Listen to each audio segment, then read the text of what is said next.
Assalamualaikum warahmatullahi wabarakatuh. Perkenalkan, nama saya Nina Maria dari kelas 12 IPS 2. Nah, untuk memenuhi tugas dari mata pelajaran sejarah peminatan, di sini saya akan sedikit menjelaskan dari materi konflik di Timur Tengah, yaitu perang Irak dan Iran. Latar belakang terjadinya konflik Irak dan Iran yaitu yang pertama adanya keinginan Irak dan Iran menguasai Sungai Shatt al-Arab. Yang kedua adanya keinginan Irak dan Iran menjadi penguasa kawasan Teluk. Yang ketiga, pemberontakan ini terinspirasi dari terjadinya revolusi Iran di bawah pimpinan Ayatullah Khomeini. Dan yang keempat, melemahnya kekuatan Iran pasca revolusi tahun 1979. Nah, jalannya perang Irak dan Iran yaitu awal terjadinya ketegangan antara dua negara tersebut yaitu pada April 1980. Pada saat itu sedang berlangsung acara Konferensi Ekonomi Internasional yang diselenggarakan oleh Persatuan Mahasiswa Asia di Irak. Tiba-tiba saja sebuah bom meledak dan tentunya menggagalkan acara tersebut. Nah, karena kejadian itu, Irak menganggap bahwa Iran sedang menantang untuk berperang. Selang 5 bulan kemudian, tepatnya pada 4 September 1980, Iran tiba-tiba saja melancarkan serangan ke beberapa wilayah Irak seperti Desa Kanakin, Muzayyirah, Zurbatiyah, Kata Mandali, dan lain-lain. Nah, puluhan rakyat di Irak pun menjadi korban. Kemudian Irak tidak tinggal diam. Tidak sampai sebulan, tepatnya pada 22 September 1980, Irak memulai serangan balasan. Irak mulai menghancurkan pusat-pusat persenjataan berat dan juga pelabuhan udara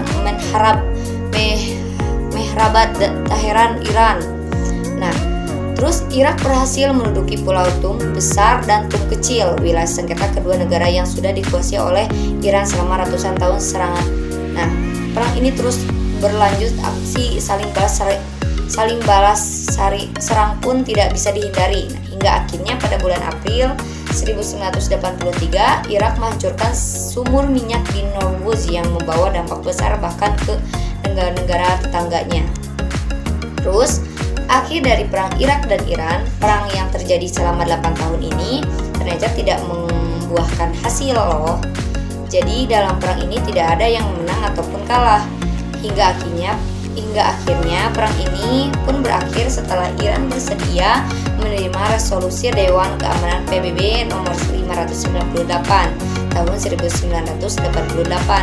Pada resolusi tersebut, Iran diminta untuk melaksanakan gencatan senjata. Hal ini mengacu pada perjanjian Algiers yang sudah disusun sejak tahun 1975. Nah, sudah disepakati oleh keduanya. Nah, perjanjian Algiers ini adalah sebuah perjanjian antara Irak dan Iran yang dipelopori oleh Presiden Aljazair yaitu Huri Boumediene.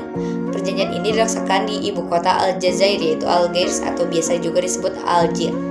Tujuan dari perjanjian ini untuk meredam perselisihan kedua negara. Pada perjanjian ini dipertemukan petinggi dari kedua negara, Saddam Hussein dari Irak dan San Reza Pahlavi dari Iran. Perjanjian Algiers ini ditandatangani pada tahun 1975. Isi dari perjanjian Algiers tersebut ini, yang pertama yaitu kedua negara akan melaksanakan penentuan batas perairan pada dasar Konstantinopel 1931 dan atas dasar jalur Talweg yang terletak di Shatt al-Arab. Kedua, Irak dan Iran setuju memasuki suatu sistem kerjasama keamanan di sepanjang perbatasan. Dan yang terakhir, yang ketiga, yaitu jika terjadi pelanggaran dari perjanjian tersebut, nah, akan ditunjuk negara ketiga sebagai penengah atau diselesaikan melalui mahkamah internasional. Nah, mungkin hanya itu penjelasan dari materi konflik di Timur Tengah yaitu perang antara Irak dan Iran. Mohon maaf bila banyak kesalahan dari penyampaian saya. Wabillahi taufiq wal hidayah. Wassalamualaikum warahmatullahi wabarakatuh.